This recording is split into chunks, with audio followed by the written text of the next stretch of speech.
And படத்திலேயே வந்து ஹைலைட்டிங்கான ஒரு portion அப்படின்னாலே ரிஷப் ஷெட்டி அவர்களுடைய அந்த ஒரு காந்தாரா அந்த ஒரு ஃபீல் பண்ணதுக்கப்புறம் அவர் வந்து அந்த கடவுளா மாறி வந்து அந்த ஒரு ஃபைட் சீக்வன்ஸ் பண்ணுவாரு. லிட்டரலி பறக்கிற மாரி வேற லெவல் சீக்வன்ஸா இருக்கும். ஸோ அந்த ஒரு சீக்வன்ஸ பத்தி சொல்லுங்க.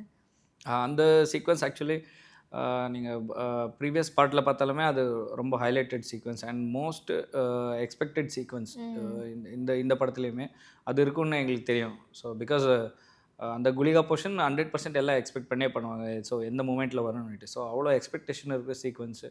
ஸோ அதை கரெக்டாக டெலிவர் பண்ணோம். அதில் ரொம்ப பர்டிகுலராக இருந்தோம். அண்ட் சீனும் ரொம்ப நல்லா பியூட்டிஃபுல்லாக அமைஞ்சிருந்துச்சி. ஸோ அந்த அது அவங்க வந்து அந்த மசாக்கர் பண்ணுறது குலசேகரா அந்த டீம் எல்லாம் வர்றது அந்த டைமில் ஹீரோ சார் வந்து அந்த ஆக்ஷன் கரெக்டாக ஒரு ஃப்ளோவாக இருந்துச்சு. எங்கேயுமே இந்த இடத்துல சும்மா ஒரு ஆக்ஷன் வேணும்ன்ட்டு இல்லாமல் ஸோ கதையோட ஒட்டியே அந்த ஆக்ஷன் சீக்வன்ஸ் இருந்துச்சு.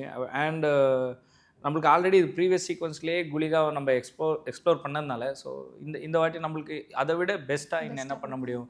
ஸோ அப்படி நம்ம திங்க் பண்ணும்போது ஸோ குளிகா அந்த கடவுளோட வேறு வேறு வேரியேஷன்ஸ் எல்லாம் இதில் காட்டலாம். ஸோ அந்த மாதிரி அந்த டிஃப்ரெண்ட் கம்போஸ் கூட அதில் நீங்கள் பார்த்தீங்கன்னா எல்லாமே ஒரு ஒரு பேட்டர்னில் இருக்கும். ஸோ அந்த குளிகா அந்த ஃபைட்லேயே எல்லாமே கடவுளுக்கு சம்மந்தப்பட்ட மாதிரியான கொரியோகிராஃபியை பிளான் பண்ணியிருப்போம். எல்லா போஸ்டர்ஸுமே எவ்ரி ஆக்ஷன்ஸும் ஒரு ஒரு பியூட்டிஃபுல்லான அந்த போஸ்டரோட தான் முடியும். ஸோ எல்லா கடவுளுக்கும் இருக்கிற பேர் அதுக்கு அதுக்கு இருக்கிற பேக்ரவுண்ட் ஸோ அதை பற்றியெல்லாம் டிஸ்கஸ் பண்ணி அதுக்கப்புறம் தான் இந்த கொரியோகிராஃபியே பண்ணோம்.